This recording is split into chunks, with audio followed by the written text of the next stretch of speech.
Labdien, labdien, mīļās saulītes! Šodien mēs parunāsim par to, kas notiek pavasarī. Kādi darbi notiek pavasarī? Viens no darbiņiem ir apkārtnes uzkopšana. Pārkrāso lietas, salabo, kas ir ziemā salūzis, un galvenais ir atkritumu savākšana.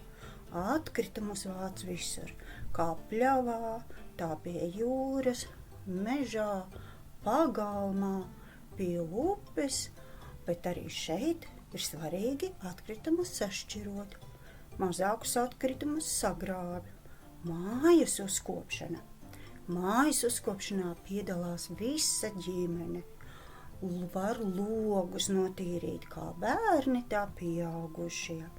Arī traukus varam visi kopā nomazgāt, skapi sakārtot, un arī šeit atkritumu šķirojam. Dārza darbi sākās ar stādu audzēšanu, kurus rūpīgi aplaista un pēc tam izstāda. Puķu dobē vai dārzā stāda kokus, krūmus. Tur svarīgi ir izrakt bēdri.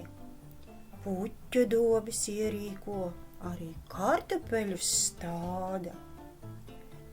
Ko tad vēl var sastādīt pavasarī? Dārzeņus. Un visu galvenais ir kārtīgi aplaistīt un uzlikt jaunu zemi.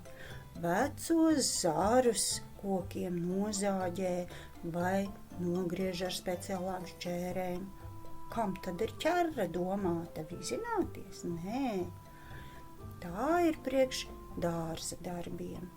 Un rudenī tad varam novākt ražu. Ejam darboties!